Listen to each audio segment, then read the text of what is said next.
அள்ள அள்ள குறையாதது அட்சய பாத்திரம், அது நமக்கு தெரியும், கேள்விப்பட்டிருக்கிறோம். ஆனால் போட போட நிரம்பாத ஒரு பாத்திரம் உண்டு. அது என்ன தெரியுமா? நம்மளில் பல பேர்கிட்ட அந்த பாத்திரம் உண்டு. அதுதான் பேராசை அப்படிங்கிற பாத்திரம். அதை நிறைவு செய்யவே முடியாது. பேராசையை பற்றி சுஃபி இலக்கியத்தில் ஒரு பிரபலமான கதை உண்டாம். அதை ஒரு பெரியவர் எடுத்து சொல்லியிருக்கிறார். ஒரு மன்னர் நகர்வலம் போயிட்டு இருக்கார். ஒரு பிச்சைக்காரன் மன்னர் எதிரில் வரான். பிச்சை போடுங்கிறான். என்னுடைய அமைதியை கெடுக்காதே போங்கிறார் மன்னர். அவன் சிரிக்கிறான்.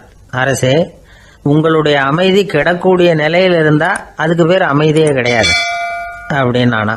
எதிரில் நிற்கிறது வெறும் பிச்சைக்காரன் இல்லை, யோகி அப்படிங்கிறத மன்னர் புரிஞ்சுக்கிட்டார். துறவியே, உங்களுக்கு என்ன வேணும்னாலும் கேளுங்க, கொடுக்குறேன்னாராம். அந்த துறவி மறுபடியும் சிரிக்கிறார். அரசே, உங்களால் முடியாததையெல்லாம் கொடுக்க முடியும்னு சத்தியம் செய்யாதீங்க அப்படின்னார். மன்னருக்கு கோபம் வந்துட்டுது. என்ன இவர் இப்படி சொல்றாரு அப்படின்னு நினைச்சார். நகர் வலத்தை பாதியிலேயே நிறுத்தினார். வாங்க அரண்மனைக்குன்னார். துறவியை அழைச்சிக்கிட்டு அரண்மனைக்கு வந்துட்டார். துறவி தன்கிட்ட இருந்த பிச்சை பாத்திரத்தை நீட்டினார். இது நிறைய எனக்கு பொற்காசுகள் வேணும் அப்படின்னாராம். அவ்வளவுதானா, இது ஒரு பெரிய காரியமா அப்படின்னு கையை தட்டினாராம் மன்னர். ஒரு பெரிய தாம்பாளம் நிறைய பொற்காசுகள் சேர்ந்தது. அதை அள்ளி போட்டார். போட போட அந்த பிச்சை பாத்திரம் நிரம்பவே இல்லை. பொற்காசுகள் போட போட அவ்வளவையும் உள்ள வாங்கிக்கிட்டே இருக்குது. அரசாங்க கஜானாவே காலி ஆயிட்டுது. மூட்டை மூட்டையா பொற்காசுகளை கொட்டி பார்த்துட்டாங்க. அது முழுங்கிக்கிட்டே இருக்குது. கடைசி வரைக்கும் அந்த பிச்சை பாத்திரம் நிரம்பவே இல்லை. அரசர்கிட்ட இருந்த கர்வம் போயிட்டுது. அப்படியே பொத்துன்னு துறவி காலில் விழுந்தார். அப்போ அந்த துறவி சொன்னாராம், மன்னா, இந்த பிச்சை பாத்திரத்தை உங்களால் மட்டும் இல்லை, வேற யாராலையும் நிரப்ப முடியாது.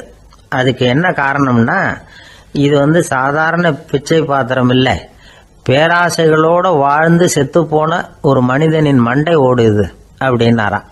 பாருங்க, இதுதான் அந்த சுஃபி இலக்கிய கதை. செத்த பிறகும் நிறைவு இல்லைன்னா அது எப்பேற்பட்ட பேராசையா இருக்கும்னு யோசிச்சு பார்த்துங்க. நம்மால் ஒருத்தர் கல்யாணம் பண்ணிக்க பொண்ணு பார்த்துக்கிட்டு இருந்தார். அழகு, அறிவு, படிப்பு எதுவும் தேவையில்லை, பணம் மட்டும் இருந்தா போதும் அப்படின்னு பார்க்குறவங்க கிட்ட எல்லாம் சொல்லி வச்சார். ரொம்ப நாளைக்கு அப்புறம் ஒரு பணக்காரர் கிடைச்சார். அவர் சொன்னார், இதை பாருங்க, எனக்கு 20 வயசுல ஒரு மகள், அவளை நீங்க கல்யாணம் பண்ணிட்டா 2 லட்சம் பணம் கொடுப்பேன். 25 வயசுல ஒரு பொண்ணு, அவளை கல்யாணம் பண்ணிட்டா 2.5 லட்சம் தருவேன். 30 வயசுல ஒரு பொண்ணு இருக்கா, அவளை கல்யாணம் பண்ணிட்டா 3 லட்சம் தருவேன். என்ன சொல்ற அப்படின்னாராம். இவன் கொஞ்ச நேரம் யோசிச்சு பார்த்துருக்கான். அதுக்கப்புறம் மெதுவா அவரை நிமிந்து பார்த்து, ஏன் சார், உங்ககிட்ட 50 வயசுல ஏதாவது பொண்ணு இருக்கா அப்படின்னு கேட்டானா.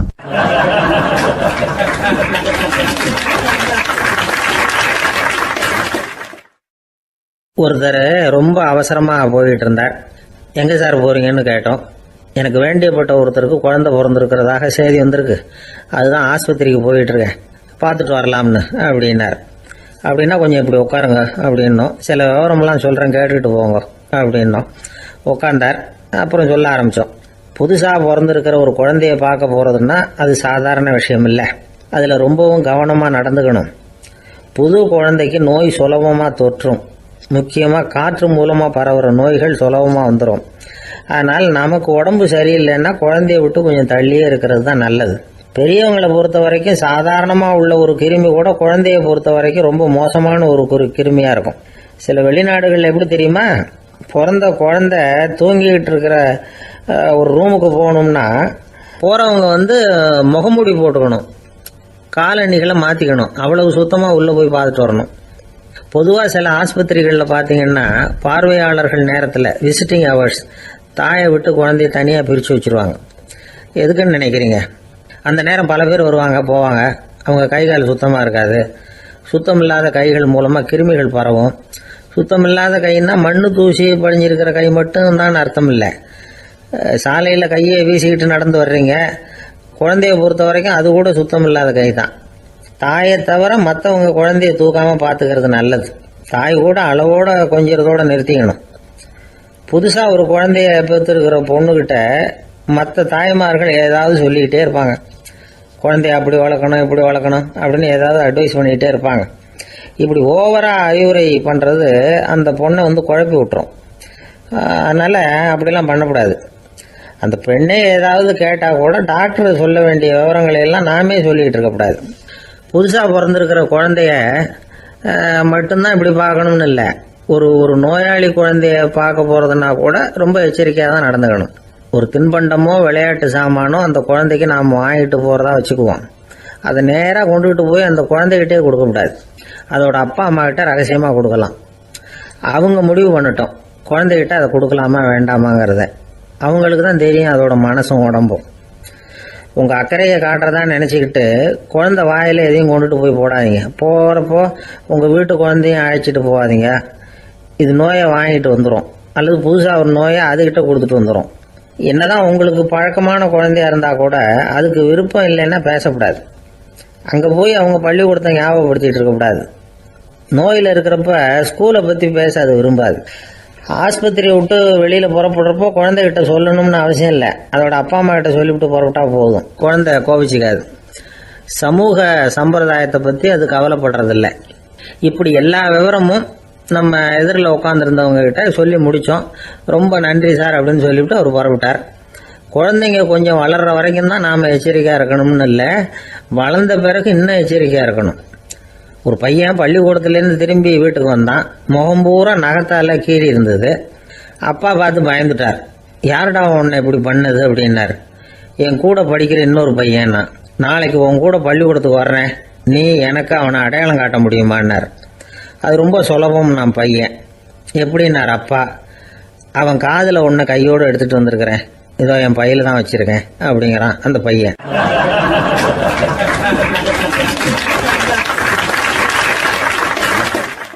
தேசத்து மேலேயும் தாய்மொழி பேர்லையும் செலுத்துற அன்புக்கு அபிமானம்னு பேர். தேசாபிமானம்னு சொல்றமே இதுதான். ஒரு கணவன் மனைவி பேர்ல காட்டுற அன்புக்கு காதல்னு பேரு. கடவுள் பேர்ல செலுத்துற அன்புக்கு பக்தின்னு பேரு. இப்படி அன்புல பல ரகம் இருக்கிறப்போ அதுல உள்ள வித்தியாசம் தெரியாம இடம் மாத்தி அன்பு காட்டினா இடைஞ்சல் தான். சரி, இந்த அன்பை பத்தி விஞ்ஞானம் என்ன சொல்லுது தெரியுமா? இதயத்தை பாதுகாக்கிறதுக்கு முக்கியமா தேவைப்படுற ஒண்ணு இந்த அன்புதான்னு சொல்லுது. நெதர்லாந்து விஞ்ஞானிகள் இதை ஆராய்ச்சி பண்ணியே கண்டுபிடிச்சிருக்கிறாங்க. கொஞ்சம் முயல் குட்டிகளை 2 பிரிவா பிரிச்சாங்க. 2 குரூப்புக்கும் கொழுப்பு அதிகமா உள்ள ஆகாரத்தையே கொடுத்துக்கிட்டு வந்தாங்க. ஆனா ஒரு குரூப்புக்கு வெறுமன ஆகாரத்தை கொடுத்ததோட சரி, இன்னொரு குரூப் முயல்களுக்கு ஆகாரம் கொடுத்ததோட நிறுத்திக்கல. அதுக்கு முன்னாடி கூண்டுகளை திறந்து விட்டு முயல்களை கொஞ்ச நேரம் எடுத்து கொஞ்சி விட்டு அதுக்கப்புறமா ஆகாரம் கொடுத்தாராம் ஆராய்ச்சியாளர். இந்த குரூப்புக்கு இதய பாதிப்பு 60% குறைச்சலா இருந்துதான். சில நோயாளிகளுக்கு ஹார்ட் அட்டாக் வந்தாலும் அதை தாங்கிக்கிட்டு குணமாகிற சக்தி அதிகமா இருக்குது. இது எப்படின்னு ஆராய்ச்சி பண்ணி பார்த்துருக்கிறாங்க. அவங்கெல்லாம் மனைவி தன் பேர்ல ரொம்ப அன்பா இருக்கிறதாக நினைக்கிறவங்களா இருக்கிறாங்களாம். இதய நோயாளிகள் பல பேரை சந்திச்சு இதய நோய் ஏற்பட என்ன காரணம்னு கேட்டிருக்கிறாங்க.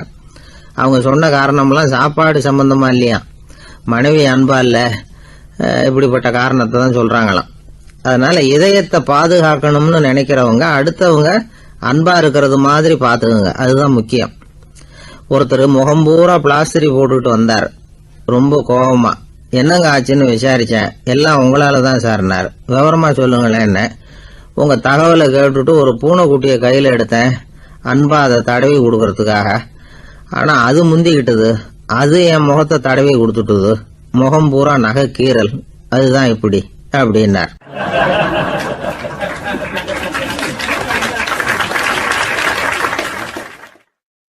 கங்கை கரை தோட்டம் பக்கத்தில் ஒரு ஆசிரமம். அங்கே ஒரு பெரியவர் தங்கி இருக்கிறார். அவர் தான் ராமகிருஷ்ண பரமஹம்சர். அந்த ஆசிரமம் இருந்த இடம் கரக்பூர். வங்காளத்தில் பொதுவாக எல்லாரும் மீன் சாப்பிட்றது உண்டு. கங்கையில் குளிச்சுட்டு கையில் ஒரு மீனோட வர்றது வழக்கம். இவர் இருக்கிற இடத்துக்கு கங்கையில் படகு வழியாக வரணும். அப்படி தான் எல்லாரும் வருவாங்க. வர்றவங்களை ஒன்று கூட்டி ஆன்மீக விஷயங்களை பற்றி பேசிக்கிட்டு இருப்பார். ஒவ்வொரு நாள் ஒவ்வொருத்தர் நகரத்துக்கு போகணும். வரும்பொழுது மீன் கொண்டுகிட்டு வரணும். அதுக்கு ஒரு அட்டவணையே உண்டு ஆசிரமத்தில்.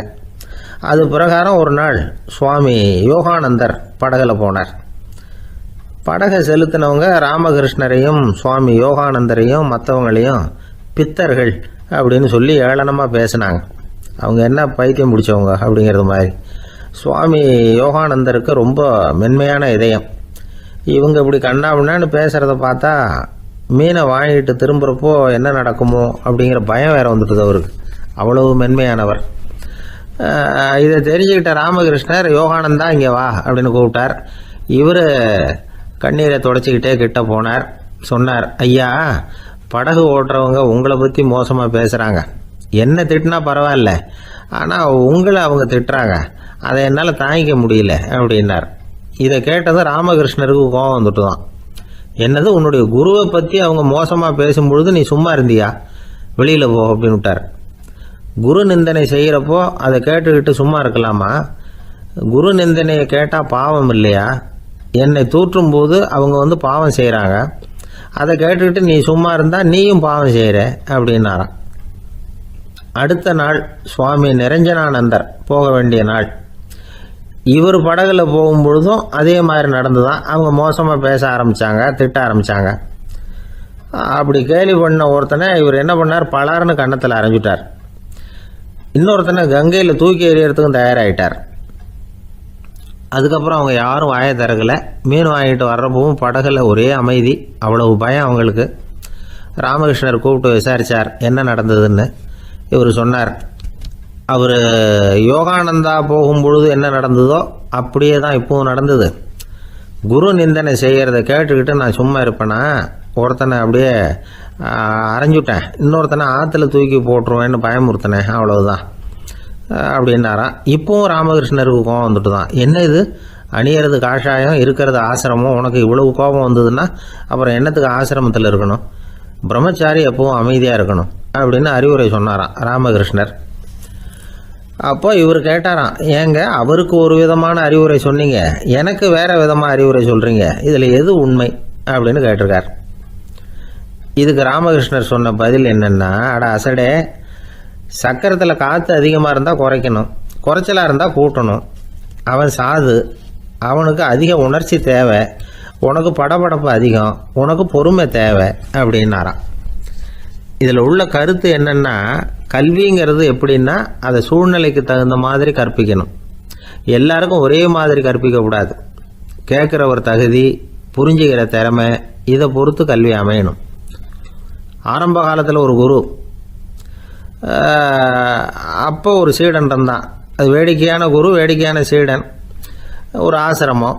ஒரு நாள் ஒருத்தன் அவசரமாக அந்த குருவை தேடி வந்திருக்கிறான். என்ன விஷயம்னு விசாரித்தார் குரு. உங்கள் சீடர் என்னை அடிச்சுட்டார் அப்படின்னு புகார் பண்ணானா அந்த ஆள்.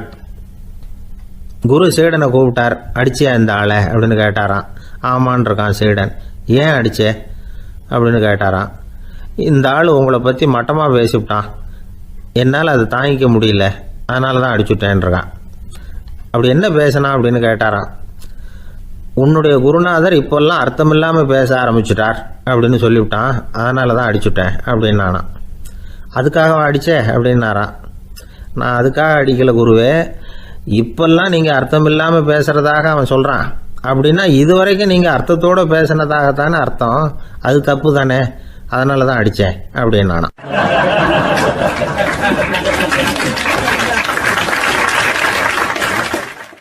ஐயா, உங்கள் பேரை தொடர்ந்து தினம் கேட்டுக்கிட்டு இருக்கிறேன் அப்படின்னார் ஒருத்தர். தொடர்ந்து கேட்குறீங்களே, உங்களுக்கு காது வலிக்கலையா அப்படின்னு கேட்டோம். பேசுகிற உங்களுக்கே வாய் வலிக்கலை அப்படிங்கிறப்போ கேட்குற எங்களுக்கு எப்படி காது வலிக்கும் அப்படின்னார். நம்ம உடம்புல ஒரு அதிசயம் என்ன தெரியுமா? ரொம்ப நேரம் நாம் நடக்கிறோம்னு வச்சுக்கோங்க, கால் வலிக்கும். ரொம்ப நேரம் வேலை செஞ்சால் கை வலிக்கும், உடம்பு வலிக்கும். ரொம்ப நேரம் பார்த்துக்கிட்டே இருந்தால் கண்ணு வலிக்கும். ரொம்ப நேரம் பேசிக்கிட்டே இருந்தால் வாய் கூட வலிக்கும். ஆனால் ரொம்ப நேரம் கேட்டுக்கிட்டே இருக்கிறதுனால காது வலிக்கிறது இல்லை. அதனால் கேட்கறதுக்கு முக்கியத்துவம் கொடுத்தாங்க நம்ம பெரியவங்க. திருவள்ளுவர் தேவையில்லாமல் வார்த்தைகளை உபயோகப்படுத்த மாட்டார். ஒரு திருக்குறள்னு எடுத்துக்கிட்டாவே அதில் மொத்தம் 7 வார்த்தைகள், அவ்வளவுதான். அப்படி 7 வார்த்தைகள் மட்டுமே உள்ள ஒரு திருக்குறளில் வள்ளுவர் ஒரே வார்த்தையை 5 தடவை உபயோகப்படுத்தியிருக்கிறார், திரும்ப திரும்ப பயன்படுத்தியிருக்கிறார். அப்படின்னா அதை எந்த அளவுக்கு வலியுறுத்தி சொல்கிறார் அப்படிங்கிறத நாம் புரிஞ்சுக்கணும். அது என்ன குறள்? செல்வத்துள் செல்வம் செவிச்செல்வம், அச்செல்வம் செல்வத்துள் எல்லாம் தலை. செவிச்செல்வம்ங்கிறது அவ்வளவு முக்கியமானது. கற்றலின் கேட்டல் நன்று. அதிகம் கேட்கணுங்கிறதுக்காக தான் எவ்வளவு கேட்டாலும் காது வலிக்கிறது இல்லை. குறைச்சலாக பேசணும், அதிகமாக கேட்கணும். இன்னொரு விஷயம் கவனிங்க. நம்ம உடம்புல கண்ணுக்கு மூடி இருக்குது, எதையாவது நாம் பார்க்க விரும்பலைன்னா உடனே கண்ணை மூடிக்கலாம். நம்ம வாய்க்கு மூடி இருக்குது, பேச விருப்பம் இல்லையா, வாயை மூடிக்கலாம். மூக்குக்கு கூட மூடிக்கிற வசதி இருக்குது, எதையாவது முகர விருப்பம் இல்லையா, மூச்சை அடக்கிக்கலாம். ஆனால் பாருங்கள், காதுக்கு மூடி கிடையாது, அதை கையால் தான் மூட முடியும். யார் என்ன சொன்னாலும் அது நல்லதோ கெட்டதோ காதில் விழுந்துக்கிட்டு தான் இருக்கும். அறிவு தான் நல்ல விஷயங்களை எடுத்துக்கிட்டு கெட்ட விஷயங்களை விட்டுடணும். நல்ல கருத்துக்கள் நம்ம காதில் நிறைய விழுந்துக்கிட்டே இருக்கணும். அதை கேட்டு நாம் நல்லபடியாக வாழணுங்கிறது தான் படைப்பின் விருப்பம். ஆன்மீகவாதிகள் கூட ஒன்று சொல்லுவாங்க, அதாவது ஆன்மீக பாதையில் நீங்கள் முன்னேறணும்னா முதல்ல சிரவணம் செய்யணும்பாங்க. அதாவது பெரியவங்க சொல்கிற நல்ல கருத்துக்களை கேட்கணும் அப்படின்னு அதுக்கு அர்த்தம். அதனால் யார் நல்ல கருத்துக்களை சொன்னாலும் அதை காது கொடுத்து கேளுங்க. இவ்வளவு கருத்துக்களையும் நம்ம நேயர் ஒருத்தர்கிட்ட சொல்லிகிட்டு இருந்தோம். அவரும் சரி சரின்னு தலையாடிக்கிட்டே இருந்தார். அப்புறம் சொன்னார், நீங்கள் சொல்கிறது சரிதான் சார், காதுக்கு மூடி இல்லைங்கிறது ரொம்ப சரி, அதனால தான் உங்கள் தகவல் கூட நாங்கள் விரும்புகிறோமோ இல்லையோ தினம் காதில் விழுந்துக்கிட்டு இருக்குது அப்படின்னார். எங்களுக்கு ரொம்ப பெருமையாக இருந்தது. அப்படியா அப்படின்னோம். ஆனாலும் என்ன மாதிரி சில பேர் நீங்கள் தகவல் சொல்கிற சமயத்தில் காதில் மூடி இல்லையேன்னு சொல்லி கவலைப்படுறதில்ல சார் அப்படின்னார். ஏன்னு கேட்டோம். காதை மூடுறதுக்கு தானே வசதி இல்லை, ரேடியோவை மூடுறதுக்கு வசதி இருக்குதுல்ல, அதனால் டக்குன்னு அதை மூடி வச்சுருவோம் அப்படின்னார்.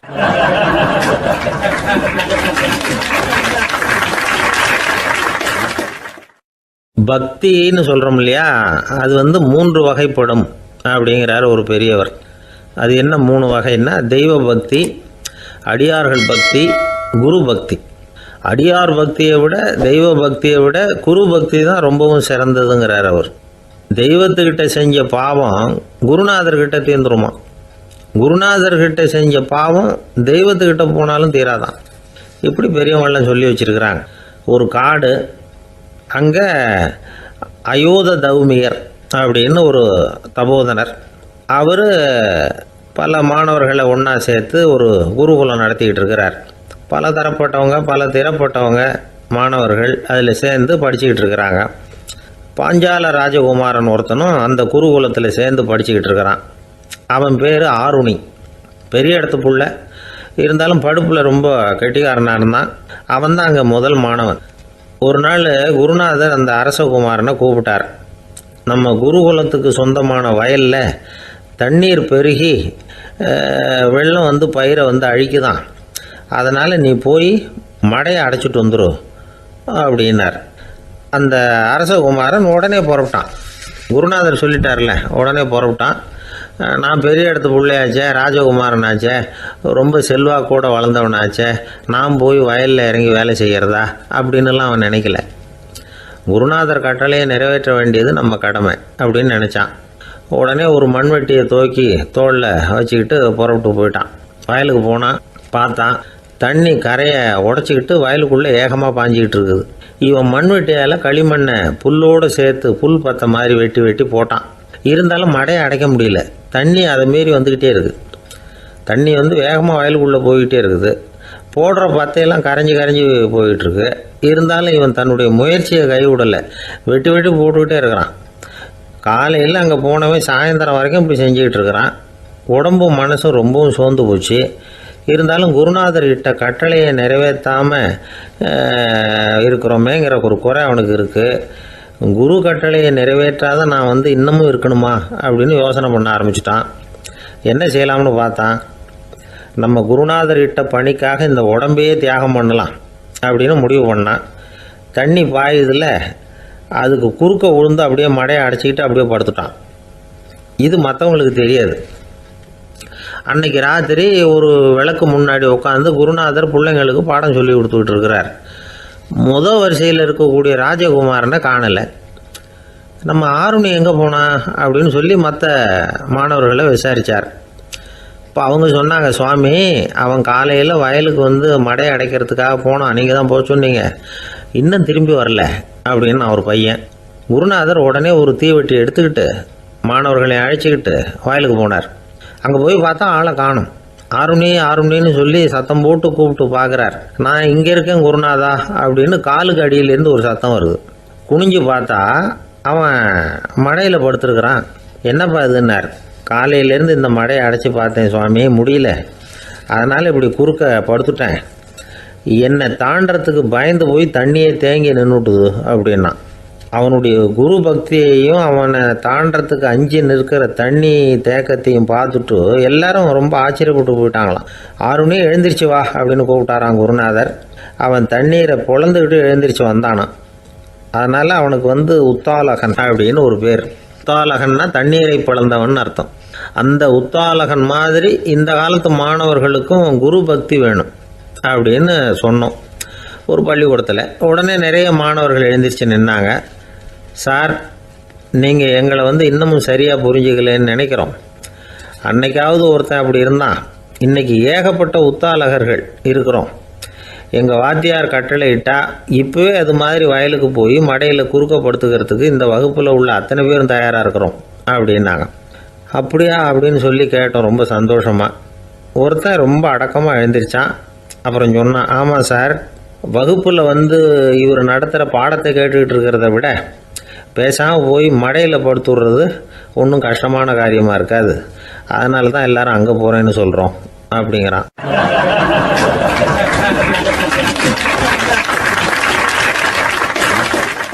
துருக்மேனியாவில் அஷ்காபாத் அப்படின்னு ஒரு நகரத்தில் ஒரு புவியியல் விஞ்ஞானி இருந்தார்.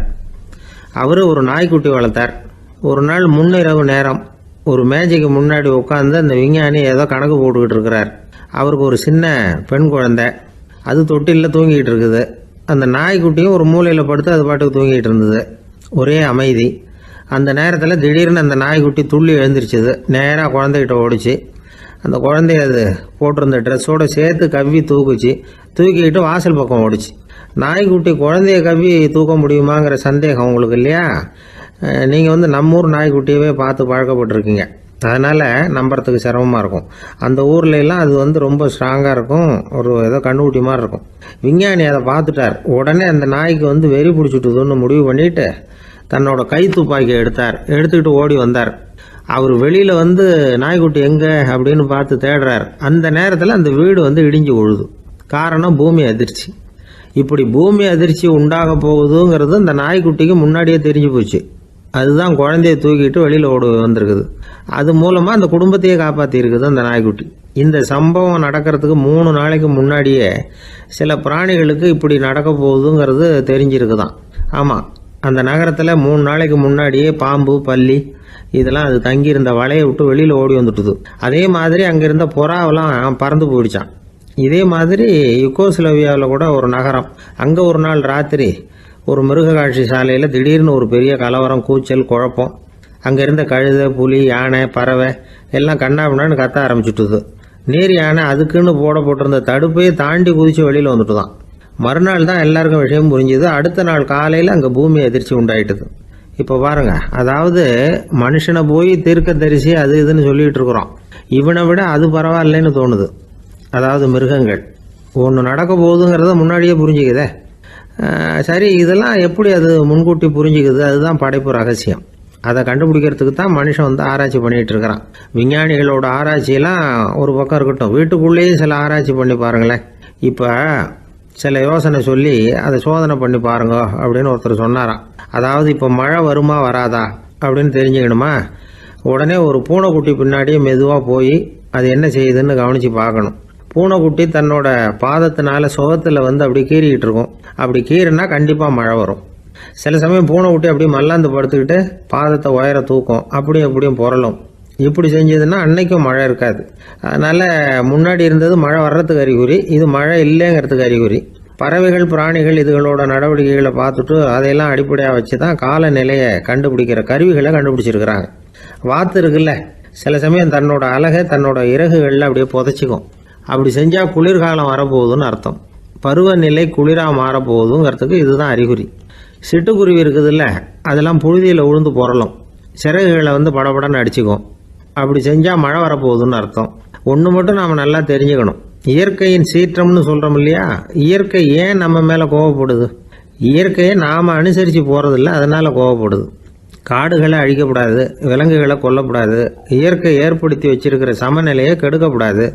அதை புரிஞ்சுக்கிட்டு வாழ்ந்தோம்னா பூமியும் நடுங்காது, நாமளும் நடுங்க வேண்டிய அவசியம் இருக்காது. ஒருத்தர் இருந்தார், சாராய கடைக்கு போனாராம், நிறைய சாப்பிட்டார்.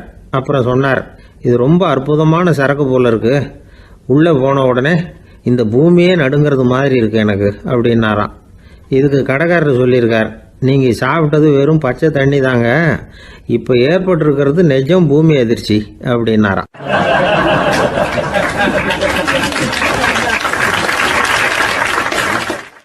ஒரு ராஜா இருந்தார். நாடு பூராவும் நிறைய மரங்களை நட்டு வளர்க்கணுங்கிறது அவரோட ஆசை. தானே அதுக்கு முன்மாதிரியாக இருக்கணும்னு நினைச்சார். அரண்மனையை சுற்றி மரங்களை நட்டு வளர்த்தார். இதை பார்த்துட்டு ஜனங்களும் அவங்கவுங்க வீட்டை சுற்றி மரக்கன்றுகளை நட்டு வளர்த்தாங்க. கொஞ்ச காலத்தில் ஊர் பூரா பசுமையாக மாறிச்சு.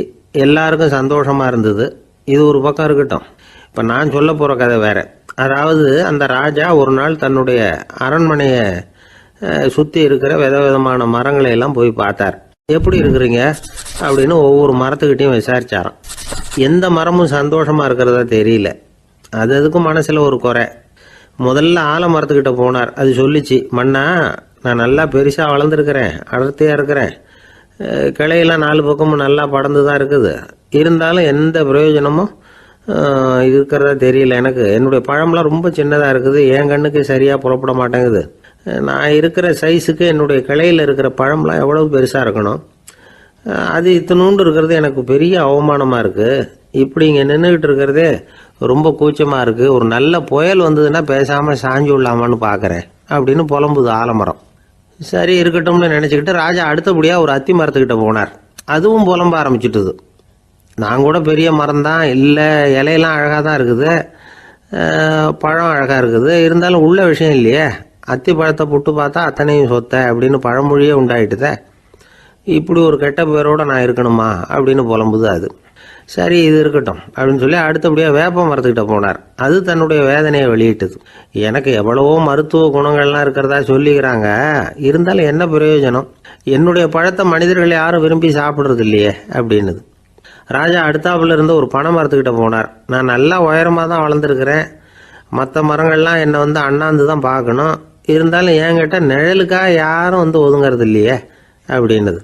என்ன இது எல்லா மரமும் இப்படி திருப்தி இல்லாமல் இருந்துகிட்டு இருக்குதே அப்படின்னு நினச்சிக்கிட்டே ராஜா அடுத்தபடியாக அங்கே இருந்த ஒரு பைன் மரத்துக்கிட்ட போனார். அழகாக உயரமாக பசுமையாக தான் இருந்தது, ஆனால் பழமோ பூவோ கிடையாது. அதை நினச்சி அது வருத்தப்பட்டுக்கிட்டு இருக்குது. ஓக் மரம் அது ஒன்று நின்றுட்டு இருந்தது. அது என்ன சொல்லிச்சுன்னா, இலையுதிர் காலத்தில் என் மேலே இருக்கிற எல்லா இலைகளும் உதிர்ந்து போடுது, முடி கொட்டின மனிதர்கள் மாதிரி மொட்டையாக நான் நிற்க வேண்டி இருக்குது, என்ன வாழ்க்கை இது அப்படின்னு சொல்லி அழுத்துக்கிட்டது. சரி புளிய மரம் என்ன சொல்லுது பார்ப்போம்னு அதுகிட்ட போனால், என்னுடைய நிழலில் யாருமே தங்க மாட்டாங்க, உடம்புக்கு சூடுன்னு ஒதுங்கி போயிடுவாங்க, அடிமரத்தை பார்த்தீங்கன்னா பட்டையெல்லாம் உறிஞ்சி பார்க்கறதுக்கே கேவலமாக இருப்பேன் அப்படின்னுது அது. முருங்கை மரம் என்ன சொல்லிச்சு தெரியுமா, என்னுடைய இலை காயெல்லாம் சாப்பிட்றவங்களுக்கு சத்து கொடுக்கறது வாசம்தான், ஆனால் என் உடம்புல சத்தே கிடையாது, கொஞ்சம் வேகமாக காற்று அடிச்சதுன்னா முறிஞ்சி விழுந்துடுறேன், என்ன வாழ்க்கை இது அப்படின்னு சொல்லி அது வருத்தப்பட்டது. ராஜா யோசனை பண்ணார், என்ன இது மரங்கள் பூமியின் வரங்கள்னு சொல்கிறோம், மழை பெய்யறதுக்கு அதுதான் காரணம், பூமி செழிப்பாக இருக்கிறதுக்கும் அதுதான் காரணம், வீடு கட்டுறதுக்கு மரம், நாற்காலி செய்ய உபயோகப்படுத்துறதுக்கும் அதுதான் உபயோகப்படுது, மனுஷனுக்கு வேண்டிய ஆகாரங்களையும் கொடுக்குது, இப்படிலாம் இருந்தும் எல்லா மரமும் நிம்மதி இல்லாமல் இருந்துக்கிட்டு இருக்குதே அப்படின்னு நினச்சார். அப்போது அங்கே இருந்த ஒரு மகிழ மரம் அவர் கண்ணில் பட்டுது. அந்த மரம் மட்டும் கொஞ்சம் நிம்மதியாக மகிழ்ச்சியாக இருக்கிறது மாதிரி தெரிஞ்சுது. உடனே ராஜா அதுகிட்ட போனார். உனக்கு மனசில் எதுவும் குறை இல்லையான்னு கேட்டார். இல்லை நான் சந்தோஷமாக தான் இருக்கேன்னு அந்த மகிழ மரம். அப்படியான்னு ஆச்சரியமாக கேட்டார் ராஜா. ஆமாம் மன்னா, இந்த இடத்துல நீங்கள் ஒரு முருங்கை மரத்தையோ வேப்ப மரத்தையோ கூட நட்டிருக்கலாம், ஆனால் இந்த இடத்துல நடுறதுக்கு என்ன தேர்ந்தெடுத்துருக்குறீங்க, அதுவே எனக்கு பெருமை, அதுவே எனக்கு திருப்தி அப்படின்னு தான் மகிழ மரம். மகிழ மரம் சாதாரணமாக தான் இருக்கும், இளம் மஞ்சள் நிறத்தில் பூக்கள், அது காய்ந்தும் மனம் வீசும். மகிழ மரம் மாதிரி மன திருப்தியோடு வாழறதுக்கு நாம் கற்றுக்கணுமா. நாம் இந்த உலகத்தில் ஒரு நாயாவோ நரியாவோ கூட பிறந்திருக்கலாம், மனுஷனாக பிறந்திருக்கிறோம், அதுவே பெருமை தானே. இந்த நிறைவு தான் மகிழ்ச்சியின் ரகசியம். ஒரு பையன் அப்பா கிட்ட போய், அப்பா நீங்கள் இந்த உலகத்தில் ஒரு மனுஷனாக பிறந்தது என்னோட அதிர்ஷ்டம் நானா. ஏண்டா அப்படி சொல்கிறேன்னு இருக்கார் அப்பா. நீங்கள் ஒரு கரடியாக பிறந்திருந்தா இந்நேரம் நானும் ஒரு கரடி குட்டியாக தானே இருந்திருப்பேன் அப்படின்னு நானா பையன்.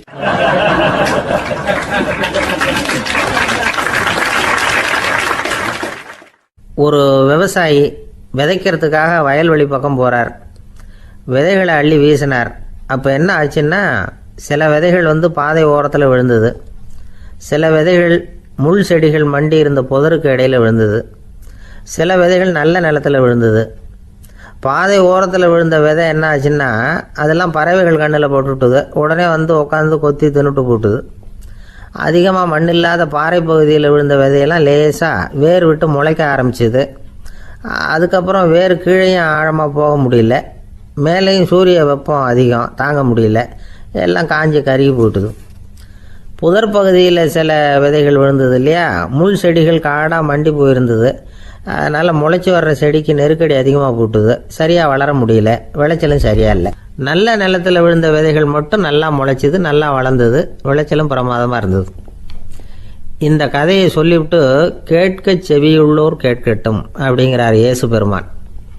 ஆமாம், இயேசு கடலில் நின்ற படகு ஒன்றில் உட்காந்துருக்கிறார். கடற்கரையில் ஏராளமான மக்கள் உட்காந்துருக்கிறாங்க. அந்த சமயத்தில் தான் இயேசு ஓமைகள் மூலமாக மக்களுக்கு பல உண்மைகளை சொல்லிகிட்டு இருக்கிறார். மக்கள் அந்த கதையை கேட்டுட்டு ஒன்றும் புரியாமல் முழிக்கிறாங்க. அதை கவனித்த இயேசு அந்த ஓமையை விளக்க ஆரம்பித்தார். இதில் அந்த விதைக்கிறவர் தான் இறைவன். அவருடைய வார்த்தைகளை விதைக்கிறார். அந்த வார்த்தைகளை கேட்கிற மக்கள் அந்த விழுந்த விதைகள் மாதிரி 4 வகையானவர்கள். சில பேர் பாதை ஓரத்தில் விழுந்த விதைகள் மாதிரி இறைவன் வார்த்தைகளை அவங்க கேட்குறாங்க. ஆனால் தீய எண்ணங்கள் செய்கைகள் மூலமாக விதைக்கப்பட்ட வார்த்தைகள் அழிஞ்சு போடுது. இறைவன் வார்த்தைகளை கேட்ட உடனே மகிழ்ந்து போய் உடனே சில பேர் அதை ஏற்றுக்கிறாங்க. இவங்கெல்லாம் அந்த பாறை பகுதியில் விழுந்த விதைகள் மாதிரி. அதனால் இவங்கெல்லாம் வேறு இல்லாதவங்க, கொஞ்ச காலத்துக்கு இறை வார்த்தைகளுக்கு கீழ்ப்படிந்து நடப்பாங்க. அதனால் ஏதாவது இடைஞ்சல் ஏற்பட்டால் உடனே தடுமாறுவாங்க. தங்கள்கிட்ட இருக்கிற நல்ல பண்புகளை விட்டுட்டு பாவ வழிகளுக்கு போயிடுவாங்க. முள் செடிகளுக்கு இடையில் விழுந்த விதைகள் மாதிரி உள்ளவங்க யாருன்னா, இவங்களுக்கு உலக கவலை உண்டு, செல்வத்தின் மீது மயக்கம் உடையவர்கள். உலக ஆசைகள் இவங்களுக்குள்ளே பூந்துடுறதுனால அங்கே இருக்கிற நல்ல பண்புகள் மறைஞ்சு போயிடுது. அதனால் அவங்களும் உபயோகம் இல்லாதவங்களாக ஆயிடுறாங்க. நல்ல மனிதர்கள் நல்ல நிலத்தில் விழுந்த விதைகளுக்கு ஒப்பானவர்கள். இவங்க இறை வார்த்தையை கேட்குறாங்க, அதை ஏற்றுக்கிறாங்க, அவங்களும் நல்லபடியாக வாழுறாங்க, அடுத்தவங்களுக்கும் உபயோகமாக இருப்பாங்க. இதுதான் இயேசு சொன்ன விளக்கம். நல்ல வார்த்தைகளை கேளுங்கள், நல்ல வார்த்தைகளை ஏற்றுக்கொள்ளுங்கள், அடுத்தவங்களுக்கு உபயோகமாக இருங்க. இதுதான் பெரியவங்கள்லாம் நமக்கு சொல்லுகிற உபதேசம். ஒரு அப்பா தன்னுடைய மகனுக்கு உபதேசம் பண்ணார். இதை பாருப்பா, நல்ல வார்த்தைகளை கேட்கணும், எப்போதுமே மகன் அப்பா பேச்சை கேட்குறது நல்லது அப்படின்னாராம். நீ ஏதாவது ஒரு தப்பு பண்ணால் என் தலையில் ஒரு முடி நரைச்சி வெள்ளையாக போடும்பா, நீ செய்கிற ஒவ்வொரு தப்புக்கும் என் தலையில் ஒவ்வொரு முடி வெள்ளையாயிடும் அப்படின்னாராம். பையன் யோசித்தான், அப்பா இப்போ தான் எனக்கு புரியுது, தாத்தாவோட தலைமுடி பூராவும் வெள்ளையாக இருக்கிறதுக்கு என்ன காரணம்ங்கிறது எனக்கு இப்போ தான் புரியுது அப்படின்னானா.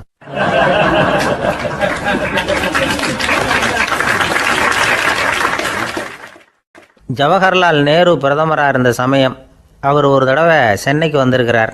இங்கே சில முக்கிய நிகழ்ச்சிகளில் கலந்துக்கிறதுக்காக வந்திருந்தார். ஆளுநர் மாளிகையில் ஒரு நாள் ராத்திரி தங்கி மறுநாள் புதுடெல்லி புறப்படுறதாக ஏற்பாடு. நிகழ்ச்சியிலெல்லாம் முடிச்சுக்கிட்டு ஆளுநர் மாளிகையில் தங்கியிருக்கிறார். அன்றைக்கு இரவு படிக்கிறதுக்கு ஒரு முக்கியமான புத்தகம் அவருக்கு தேவைப்பட்டது. அந்த சமயத்தில் உலக அளவில் ஒரு முக்கியமான பொருளாதாரம் சம்பந்தமான ஒரு புத்தகம் வெளியாகி இருக்கிற விஷயம் அவருக்கு தெரியும். அந்த புத்தகம் மெட்ராஸுக்கு வந்திருக்குமா, அது இங்கே கிடைக்குமா அப்படின்னு விசாரிச்சிருக்கிறார் நேருஜி.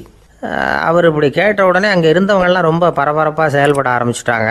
முக்கியமான இடங்கள்ல எல்லாம் விசாரிச்சிருக்கிறாங்க, அந்த புத்தகம் உங்கள்கிட்ட இருக்கான்னு. சென்னையில் உள்ள கன்னிமாரா நூல் நிலையத்துக்கு எப்படியும் அந்த புத்தகம் வந்திருக்கணும் அப்படின்னு ஒரு நம்பிக்கை. அங்கே விசாரித்தாங்க. அந்த புத்தகம் 2 நாளைக்கு முன்னாடி தான் அங்கே வந்திருக்குது அப்படிங்கிற விஷயம் தெரிஞ்சுது. உடனே எல்லோரும் அங்கே ஓடினாங்க. அவங்களுக்கு இன்னொரு சந்தேகம், புத்தகம் வந்திருக்கு சரி, அது இந்த சமயத்தில் வேறு யாரும் படிக்கிறதுக்கு எடுத்துகிட்டு போயிருக்கக்கூடாதே அப்படிங்கிற சந்தேகம் இருந்தாலும் மனசுக்குள்ளே ஒரு தைரியம். இப்படி ஒரு புத்தகம் வெளிவந்திருக்கிற விஷயமே நேருஜி சொல்லி தான் நமக்கே தெரியும். அதுவும் இல்லாமல் உலக பொருளாதாரம் சம்பந்தமான ஏதோ ஒரு புத்தகம் அது. அதை போய் இந்த நேரத்தில் அவ்வளவு ஆர்வமாக யார் எடுத்துகிட்டு போயிட போகிறாங்க அப்படிங்கிற தைரியம். இந்த தைரியத்தோடு அந்த நூல் நிலையத்துக்கு ஓடினாங்க. புத்தகத்தை தேடினா அது கிடைக்கல, யாரோ எடுத்துகிட்டு போயிருக்கிறாங்க. நேருவுக்கு மட்டுமே தெரிஞ்சிருந்த அந்த புத்தகம் பற்றின விஷயம் சென்னையில் வேற ஒருத்தருக்கும் தெரிஞ்சிருக்குது. உடனே எல்லாரும் பரபரப்பாக அந்த அதுக்குன்னு இருக்கிற ரிஜிஸ்டர் இருக்குல்ல, பதிவேடு, அதை புரட்டி பார்க்குறாங்க யார் எடுத்துகிட்டு போகிறாங்கன்னு தெரிஞ்சுக்கிறதுக்காக. எடுத்துகிட்டு போனவங்க அதில் கையெழுத்து போட்டிருப்பாங்கல்ல, அதை பார்த்து யாருன்னு தெரிஞ்சுக்கலாம் அப்படிங்கிறதுக்காக தான் அதை புரட்டுறாங்க. அதோ அந்த புத்தகத்தோட பேர் பக்கத்தில் அதை எடுத்துக்கிட்டு போனவங்க கையெழுத்து உத்து பார்க்குறாங்க எல்லாரும். அதில் போட்டிருக்குது பேர் CN அண்ணாதுரை அப்படின்னு எழுதியிருந்தது. அவர் தான் பேரறிஞர் அண்ணா. நேரு படிக்க விரும்பின ஒரு புத்தகத்தை அதே நேரம் படிக்க விரும்பின இன்னொரு தலைவர் இவர். படிக்கிறதுல அவருக்கு இருந்த ஆர்வத்தை நாம் தெரிஞ்சுக்கணும்னா அதுக்கு எவ்வளவோ சம்பவங்கள் இருக்குது. கடைசி காலத்தில் அவர் அடையாறு மருத்துவமனையில் படுத்திருக்கிறார். அவருக்கு ஒரு முக்கியமான அறுவை சிகிச்சை செய்ய வேண்டியிருக்குது அவசரமாக. அமெரிக்காவிலேருந்து டாக்டர் மில்லர் வந்திருக்கிறார். அவர்கிட்ட கேட்குறார், டாக்டர் நாளைக்கே அறுவை சிகிச்சை செய்ய போகிறீங்களா அப்படின்னு. ஆமாங்கிறார் டாக்டர் மில்லர். நாளைக்கு மறுநாள் செஞ்சுக்கிறேனே அப்படின்னாரான் அண்ணா. ஏன் ஏதாவது நாள் பார்க்குறீங்களான்னு கேட்டிருக்கார். இல்லை, ஒரு புத்தகத்தை படிச்சுக்கிட்டு இருக்கிறேன், அதை நாளைக்குள்ளே முடிச்சிருவேன், அதுக்கப்புறம் நான் இறந்தாலும் கவலை இல்லை அப்படின்னாரான் இவர். அவர் தான் அறிஞர் அண்ணா. சங்ககால நூல்கள்லேருந்து சமீபத்தில் வந்த நூல்கள் வரைக்கும் எல்லாம் அவர் படிச்சிருக்கிறார். ஒரு திருமண விழாவில் அவர் பேசும்பொழுது சொன்ன விஷயம் இது. சங்க காலத்தில் காதலியை மணக்க விரும்புகிறவனுக்கு அவனுடைய தந்தை வீர சோதனைகள்லாம் வைப்பார். போய் புலிப்பல் கொண்டுக்கிட்டு வா, அப்போ தான் என் பொண்ணை கொடுப்பேன் அப்படின்னு சொல்லுவார். காதலன் உடனே காட்டுக்கு போவான், ஒரு புலியை கொன்று அதனுடைய பல்லை கொண்டுக்கிட்டு வருவான். அதை வீர பதக்கத்தில் பதிச்சு அவனுக்கு மாமனார் சூட்டுவார் கல்யாண சமயத்தில். இப்போலாம் காதலன் கிட்ட அப்படி சொல்ல முடியாது. இப்போலாம் காதலன் கிட்ட காட்டுக்கு போய் புலிப்பல் கொண்டுக்கிட்டு வான்னு யாராவது சொன்னால் புலி தான் மாப்பிள்ளையாக வந்து சேரும் அப்படின்னார்.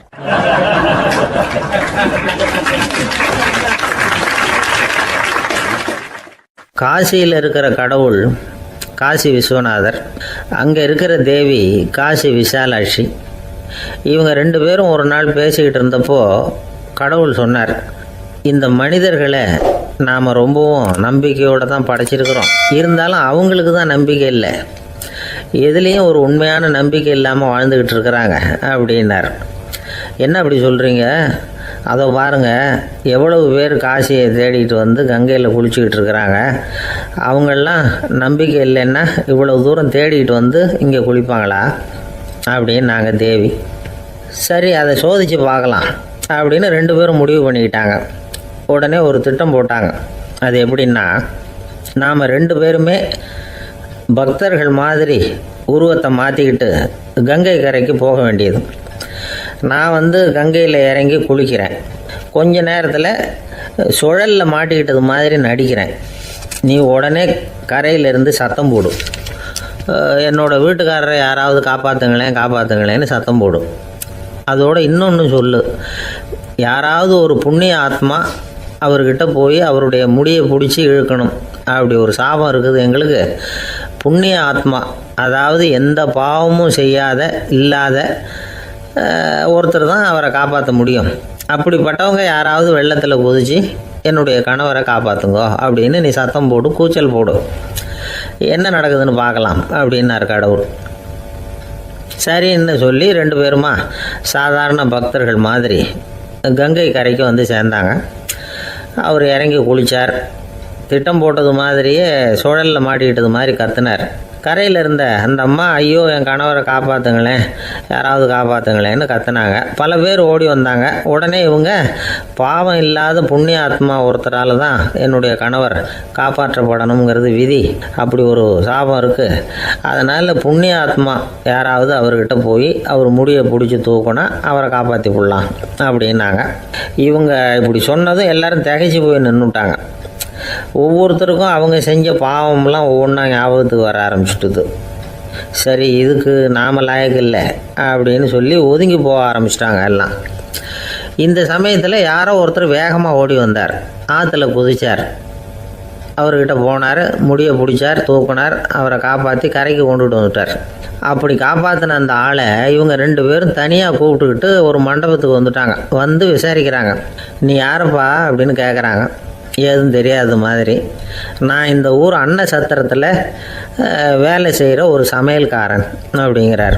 நீ கங்கையில் குளிக்கிறது உண்டான்னு கேட்டிருக்காங்க. நான் இந்த ஊர்லேயே தான் இருக்கிறேன், இருந்தாலும் தினமும் கங்கையில் குளிக்கிறது இல்லை, எப்போவாவது ஒரு நாள் அங்கே குளிப்பேன் அப்படின்னார். கங்கையில் மூழ்கி எழுந்திரிச்சா பாவமெல்லாம் தொலையும்னு சொல்கிறாங்க. அப்படி இருக்கிறப்போ அங்கே இன்றைக்கி கங்கையில் குளிச்சுக்கிட்டு இருக்கிறவங்கெல்லாம் தங்களை புண்ணிய ஆத்மாவா நினைக்கல. கங்கையில் குளிக்காத நீ உன்னை புண்ணிய ஆத்மாவா நினச்சி என்னை காப்பாற்ற வந்திருக்கிற, அது எப்படி அப்படின்னு கேட்டார். அதுக்கு அந்த ஆள் சொல்கிறான், கங்கையில் குதித்ததுக்கு அப்புறம் தானே உங்களை காப்பாற்ற போகிறோம். அப்படி குதிக்கும் பொழுது என்னுடைய பாவமெல்லாம் போயிருக்கும்ல, நான் புண்ணிய ஆத்மாவாக ஆயிருப்பேனே, அதனால தான் துணிஞ்சு உங்களை காப்பாற்றினேன் அப்படின்னா. கடவுளும் தேவியும் அவனுக்கு காட்சி கொடுத்தாங்களாம். இப்படி ஒரு கதை உண்டு. அதாவது கங்கையில் குளிச்சுக்கிட்டு இருக்கிறவங்களுக்கே தங்களுடைய பாவம் போகுங்கிற நம்பிக்கை பரிபூர்ணமாக இல்லை. குளிக்காத ஒருத்தனுக்கு அந்த நம்பிக்கை இருந்தது. அதனால் அவனால் கடவுளை பார்க்க முடிஞ்சது. கடவுளை நாமளும் பார்க்க முடியுமா முடியாதா அப்படிங்கிற குழப்பம்லாம் நமக்கு வேண்டியதில்லை. நம்பிக்கையோடு வாழணுங்கிற உண்மையை மட்டும் இந்த கதையிலேருந்து புரிஞ்சுக்கிட்டால் போதும். ஏன்னா இந்த கதையை கேட்டுட்டு ஒரு நண்பன் குதர்க்கமாக ஒரு கேள்வி கேட்டான். ஏன் சார், கங்கையில் குளித்தா பாவம் போயிடும்னு சொல்கிறீங்களே, நான் எனக்கு வேண்டாத ஒருத்தனை அழைச்சிட்டு போய் கங்கையிலேயே தள்ளி விட்டுட்டு அதுக்கப்புறம் அங்கேயே முழுக்க போட்டுட்டு நான் செஞ்ச பாவத்தை அதுலேயே கழுவி விட்டுட்டு மறுபடியும் உங்ககிட்ட வந்துடுறேன்னு வச்சுக்கோங்க, நீங்கள் என்னை புண்ணிய ஆத்மான்னு ஏற்றுக்குவீங்களா அப்படிங்கிறான். ஆள் கொஞ்சம் ஆசைந்தான், நம்மளே அங்கே அழைச்சிட்டு போனாலும் போயிடுவான்.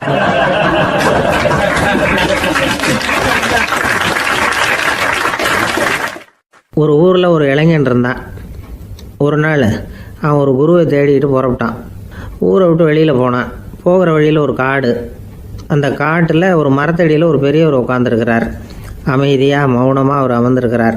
இந்த பெரியவரை விசாரிக்கலாம், குருவை தேடி கண்டுபிடிக்கிறதுக்கு இவர் ஏதாவது ஒரு வழி சொல்லி கொடுப்பார் அப்படின்னு நினச்சிக்கிட்டு அவரை நெருங்கினான். ஐயா, எனக்கு ஒரு குரு தேவை, எங்கே கிடைப்பார், அவரை எப்படி அடையாளம் கண்டுபிடிக்கிறது, அதை பற்றி ஏதாவது விவரம் சொன்னீங்கன்னா நான் கண்டுபிடிச்சிக்குவேன் அப்படின்றான். பெரியவர் நிமிர்ந்து பார்த்தார். தம்பி, அது ரொம்ப சுலபம். அவர் வயசானவராக இருப்பார், என்னை விட சுமார் 30 வயசு அதிகமாக இருக்கும். அவர் ஒரு மரத்தடியில் தான் உட்காந்துருப்பார் அப்படின்ட்டுருக்கான். சரிங்க பெரியவரே, அது என்ன மாதிரியான மரம், எப்படி இருக்கும் அப்படின்னு கேட்டிருக்கான். பெரியவர் அந்த விவரங்களையும் சொல்லியிருக்கிறாரு. அது மட்டும் இல்லை, சந்திக்கிற நாள், நேரம், வினாடி முதற்கொண்டு எல்லா விவரங்களையும் துல்லியமாக சொன்னாராம். இவ்வளவு விவரங்களை இவரால் எப்படி சொல்ல முடியுது அப்படின்னு இவனுக்கு ஆச்சரியம். இருந்தாலும் அந்த பெரியவர் கடைசியாக ஒரு விவரம் சொன்னார். அது என்ன தெரியுமா, எப்படியும் நீ அவரை சந்திக்கிறதுக்கு ஒரு 30 வருஷம் ஆகும் அப்படின்னு சொல்லிவிட்டாரான். ரொம்ப நன்றிங்க பெரியவரே அப்படின்னு சொல்லிவிட்டு அந்த இளைஞன் புறப்பட்டுருக்கான். இப்போ அவனுக்கு குரு பற்றின விவரம் எல்லாம் கிடைச்சிட்டுது, சந்திக்கிற நேரமும் தெரிஞ்சுட்டுது. ஆனால் 30 வருஷம் அவரை தேடி அலைய வேண்டியிருக்குமே. அவன் தேட ஆரம்பித்தான். காடு மலை எல்லாம் சுற்றி அலைஞ்சான். பல வருஷங்கள் தேடினான், அழுத்து போயிட்டான். கடைசியில் அவனுக்கும் வயசாகிட்டுது. கடைசியில் தன்னுடைய சொந்த ஊருக்கே திரும்பி போய்கிட்டு இருந்தான். அங்கே ஒரு மரத்தடியில் அவன் தேடிக்கிட்டு இருந்த குருநாதர் கிடைச்சார். யார் அவருன்னா, 30 வருஷத்துக்கு முன்னாடி வழி சொல்லி கொடுத்தாருல அதே பெரியவர். அவருக்கு இப்போ 30 வயசு அதிகமாக இருந்தது. அதே மரம், அன்னைக்கு பெரியவர் சொன்ன அடையாளம் இப்போ பொருத்தமாக இருந்தது. இப்போ அந்த பெரியவர் சொன்னார், சரியாக வந்து சேர்ந்துட்டேன், வா, உனக்காக தான் நான் இவ்வளவு காலமும் காத்துக்கிட்டு இருந்தேன் அப்படின்னாரான். என்ன சொல்கிறீங்கன்றிருக்கான். 30 வருஷத்துக்கு முன்னாடி என்கிட்ட வந்தியே, அப்போவே என் காலம் முடிஞ்சு போயிருந்தது. அப்போவே என்ன உனக்கு அடையாளம் தெரியல, அதனால் இவ்வளவு காலம் உனக்காக காத்துட்ருக்கும்படி ஆகிட்டுது அப்படின்னாராம். ஐயா, அப்போவே நீங்கள் சொல்லியிருக்கலாமே, இதுதான் 30 வருஷம் கழித்து நீ சந்திக்க போகிற இடம், நான் தான் உன்னுடைய குரு அப்படின்னு சொல்லியிருக்கலாமே அப்படின்ட்டுருக்கான். அந்த பெரியவர் சிரிச்சுக்கிட்டே இதுக்கு பதில் சொன்னாராம். நான் எவ்வளவோ விவரமாக தான் சொன்னேன், நீ சரியாக புரிஞ்சிக்கல. காரணம், அப்போ நீ போதுமான அளவுக்கு பக்குவம் பெற்றிருக்கவில்லை. அதனால் புரியும் சக்தி இல்லாமல் போயிட்டுதப்போ 30 ஆண்டு காலம் நீ அலைஞ்சி தெரிஞ்சிருக்கிற. அது காரணமாக இப்போ உனக்கு அந்த பக்குவம் வந்துட்டுது. அதனால தான் அடையாளம் காண முடிஞ்சது, நானே உன்னுடைய குரு அப்படின்னாராம். இதுலேருந்து என்ன தெரியுதுன்னா, ஆன்மீகத்தில் மாணவனாக சேர்றதுக்கு கூட ஒரு பக்குவத்தன்மை தேவைப்படுது. ஒரு பெரிய ஞானி, அவர்கிட்ட சீடனாக இருக்க ஒருத்தன் வந்தான். எதிரில் நின்னான். ஞானி அவனை வெகு நேரம் உற்று பார்த்தார். அப்புறம் சொன்னார், சீடனாக இருக்கிறது ரொம்ப சிரமம்னார். நான் தயாராக இருக்கிறேன்னா. அது இன்னமும் சிரமமாச்சே, இங்கே குருவாக இருக்கிறது மட்டுமே சுலபம், அப்படின்னாராம். அப்படின்னா நான் குருவாகவே ஆயிடுறேன் அப்படின்னானா. இது போலவே இந்த காலத்தில் கதை ஒன்று உண்டு. ஒரு பள்ளிக்கூடத்தில் வகுப்பு ஆசிரியர் மாணவனை திட்டிக்கிட்டு இருந்தார். டேய், நீ 100க்கு 10 மார்க்கு தான் வாங்கிட்டு இருக்க. இவ்வளவு மோசமாக நீ படித்தா கடைசியில் மாடு மேய்க்கிறது கூட லாய்க்கு இல்லாதவனா ஆகிடுவேன். அதுக்கப்புறம் என்ன செய்ய போகிறேன் அப்படின்னாராம். பையன் தலையை சொரிஞ்சிக்கிட்டே சொன்னானா, சார் அப்படின்னா ஒன்று செய்கிறேன் அப்படின்னானா. இவர் கேட்டிருக்கார், என்ன செய்ய போகிறேன்னு. வேற என்ன சார், உங்களை மாதிரி ஒரு ஆசிரியர் ஆகிடுறேன் அப்படின்னானா.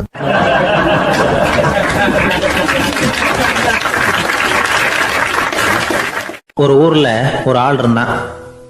நிறைய பணம் சேர்த்தான். அவனுக்கு சம்பாதிக்க தெரியுமே தவிர செலவு பண்ண தெரியாது. மகா கஞ்சன். காசை கையில் எடுக்கவும் மாட்டான்.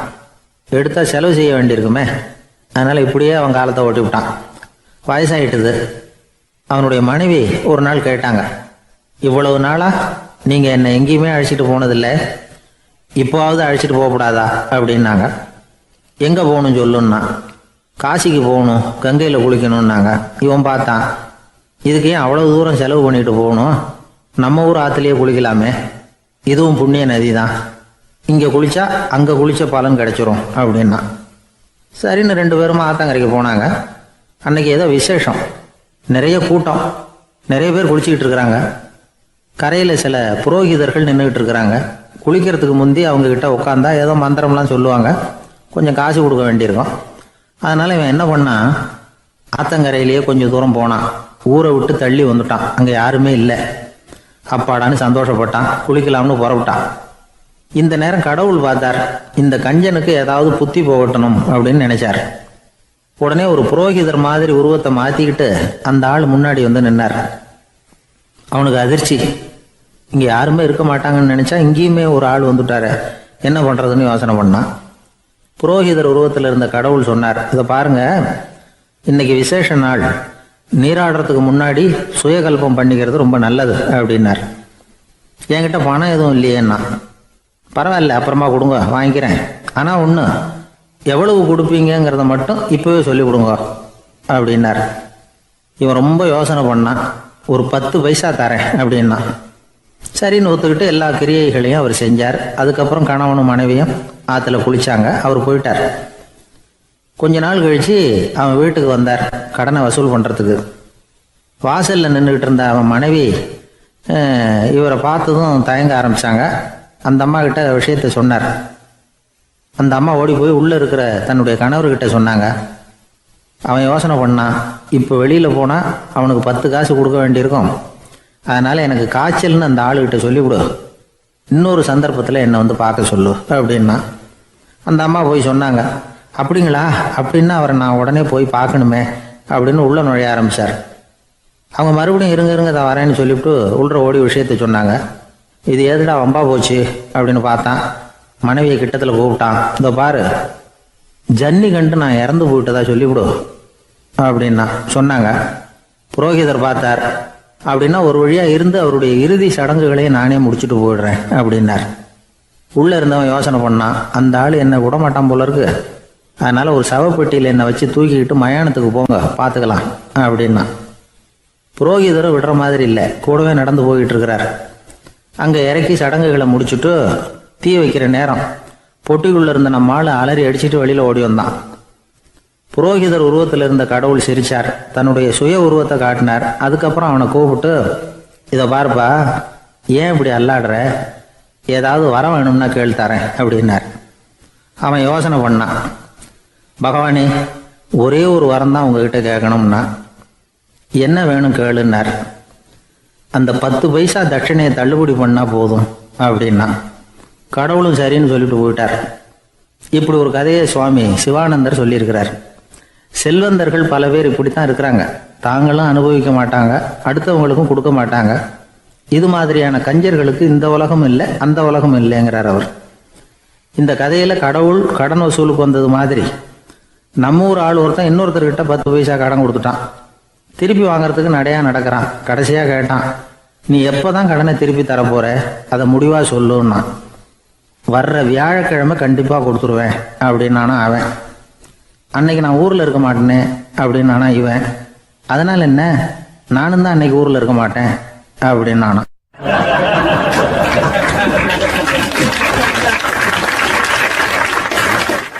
என்னுடைய நண்பர் ஒருத்தர், அவருக்கு ஜாதகத்தில் நம்பிக்கை உண்டு.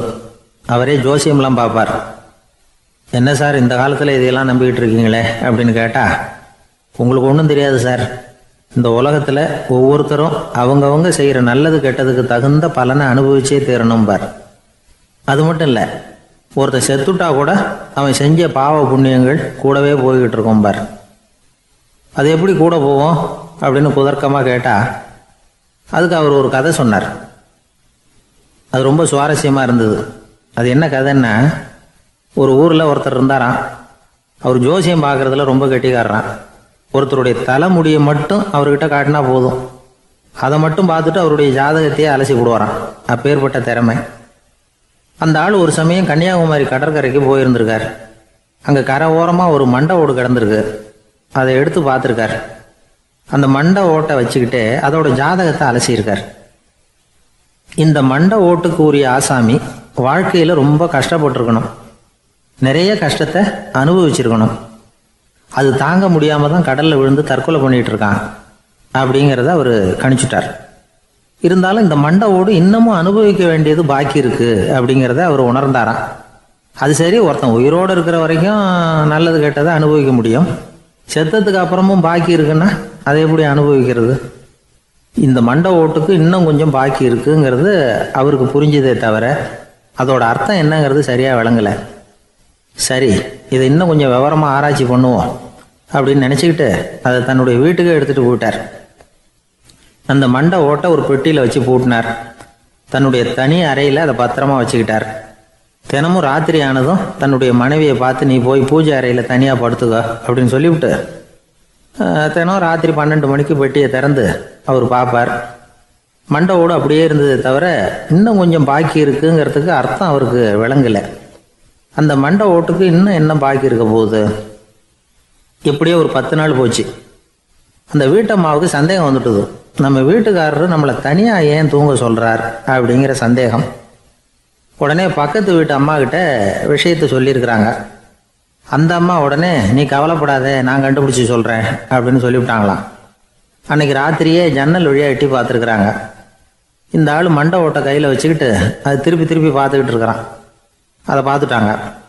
மறுநாள் காலையில் அவரோட மனைவியை பார்த்தாங்க.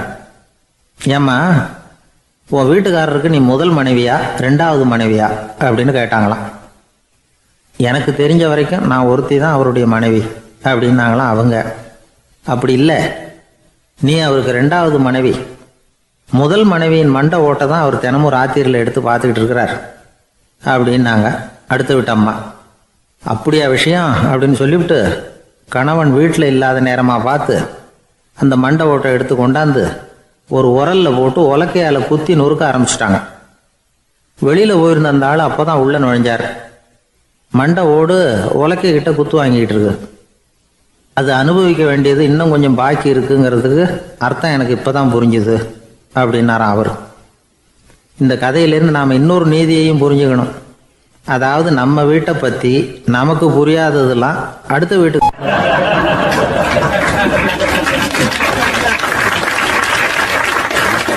ஒரு ஊரில் 4 நண்பர்கள் இருந்தாங்க. 4 பேரும் சோம்பேறிகள். 4 பேருக்கும் எந்த வேலையும் செய்யறதுக்கு உடம்பு வளையறதில்ல. இருந்தாலும் சோம்பேறித்தனத்தில் ஒருத்தருக்கு ஒருத்தர் கொஞ்சம் வித்தியாசம் உண்டு. அதுக்கு தகுந்த மாதிரி அவங்களுக்கு பேர் அமைஞ்சு போச்சு. ஒருத்தன் கால் சோம்பேறி, இன்னொருத்தன் அரை சோம்பேறி, அடுத்தவன் 3/4 சோம்பேறி, கடைசி ஆள் முழு சோம்பேறி. இவங்க 4 பேரும் நண்பர்கள். அப்புறம் எப்படி காரியம் நடக்கும்? 4 பேரும் ஒரு வீதியில் அப்படியே நடந்து போய்கிட்டு இருக்கிறாங்க. நல்ல பசி. எங்கேயாவது சோறு போடுவாங்களா அப்படின்னு பார்த்துக்கிட்டே வந்தாங்க. அவங்க வந்த வழியில் ஒரு ரூபா காசு கிடந்தது தரையில். அவங்க கண்ணில் அது பட்டுது. அதனால் அதை குனிஞ்சு எடுக்கணுமே, அதுக்கு சோம்பேறித்தனம். முழு சோம்பேறி பார்த்தான். பக்கத்தில் வந்துக்கிட்டு இருந்த 3/4 சோம்பேறிக்கிட்ட சொன்னானா, டேய் அதை கொஞ்சம் குனிஞ்சு எடுறா அப்படின்னானா. அவன் என்ன பண்ணான் தெரியுமா? அதுக்கு அடுத்தபடியாக வந்த அரை சோம்பேறிக்கிட்ட சொன்னானா, டேய் நீ அதை கொஞ்சம் குனிஞ்சு எடுறா அப்படின்னானா. அவன் இவனை விட மோசம், அடுத்தவங்கிட்ட சொல்லியிருக்கிறான். அவனும் குனியறதுக்கு தயாராக இல்லை. ஆக கூடி கடைசியில் யாருமே காசை எடுக்கலை. என்னத்துக்கு அனாவசியமாக உடம்பை வளைச்சிக்கணும் அப்படின்னு எல்லாரும் பேசாமல் வந்துட்டாங்க. அவங்க பாட்டுக்கு நடந்து வந்துக்கிட்டே இருக்கிறாங்க. எதிரில் ஒருத்தன் வாழைப்பழத்தை வண்டியில் வச்சு தள்ளிக்கிட்டே வந்தான். ரூபாய்க்கு 4 பழம்னு கூவி விற்றுக்கிட்டே வர்றான். இப்போ அந்த முழு சோம்பேறி சொன்னானா, டேய் வழியில் கிடந்ததை 1 ரூபா அதையாவது எடுத்துக்கிட்டு வந்திருந்தா இப்போ இந்த பழத்தை வாங்கி ஆளுக்கு ஒன்று சாப்பிட்லாமே அப்படின்னானா. ஆமாம் சாப்பிட்ருக்கலாமே அப்படின்னாங்களாம் மற்றவங்களும். ஆனாலும் திரும்பி போய் அதை எடுக்கணும்னு யாருக்கும் தோணலை. பேசாமல் சோர்ந்து போய் நடந்து வந்தாங்களாம். இருட்டி போச்சு. வழியில் ஒரு கோவில். சரி இங்கேயே படுத்து தூங்குவோம் அப்படின்னா ஒருத்தன். அதுதான் சரின்னாங்க மற்றவங்களும். அப்படியே மண்டபத்தில் படுத்துட்டாங்க. கோவில் அர்ச்சகர் வேலையெல்லாம் முடிச்சு விட்டு வெளியில் வந்திருக்காரு. இவங்கள பார்த்தாராம். ஏன் இப்படி சோர்ந்து போய் கிடக்குறீங்க அப்படின்னு விசாரிச்சிருக்காரு. 2 நாளாச்சுங்க நாங்கள் சாப்பிட்டு அப்படின்னாங்களாம். அவர் உடனே ஐயோ பாவம் அப்படின்னு சொல்லி பானை, விறகு, அரிசி, தண்ணி எல்லாம் கொடுத்து நீங்களே சமையல் பண்ணி சாப்பிட்டுக்குங்க அப்படின்னு சொல்லிவிட்டு போயிட்டார். இந்த 4 பேருக்கும் சமையல் பண்ணி சாப்பிட்ணும்னு ஆசையாக தான் இருந்தது. ஆனால் அடுப்பு பற்ற வைக்கணுமே, அதுக்கு தீப்பெட்டி வேணுமே. தீப்பெட்டி இல்லை. இப்போ முழு சோம்பேறி ஆரம்பித்தான். அடுத்தவனை பார்த்து டேய் கடைக்கு போய் ஒரு தீப்பெட்டி வாங்கிட்டு வாயேன் அப்படின்னு நானா. அவன் வழக்கம் போல் அடுத்தவங்ககிட்ட சொல்லியிருக்கான். அவன் அதுக்கு அடுத்தவங்ககிட்ட சொல்லியிருக்கிறான். கடைசியாக கால் சோம்பேறிக்கிட்ட வந்து சேர்ந்தது. அவனும் அது நம்மால் முடியாது அப்படின்னு பேசாமல் இருந்துட்டான். இப்போ தீப்பெட்டி வேணுமே, அதுக்கு என்ன பண்ணுறது? அவங்களுக்குள்ளே பேசி ஒரு முடிவுக்கு வந்தாங்களாம். அதாவது யார் முதல்ல வாயை திறந்து பேசுகிறாங்களோ அவங்க தான் தீப்பெட்டி வாங்கிறதுக்கு போகணும் அப்படின்னு. அவ்வளவுதான். உடனே 4 பேரும் வாயை கெட்டியாக மூடிக்கிட்டு படுத்துக்கிட்டாங்க. அவங்க சமையல் பண்ணி சாப்பிட்டாங்களா என்ன அப்படிங்கிறது அர்ச்சகருக்கு தெரியல. சரி பார்த்துட்டு வரலாமேன்னு வந்தார். வந்து பார்க்குறாரு, இவங்க 4 பேரும் அசையாமல் படுத்து கிடக்குறாங்க.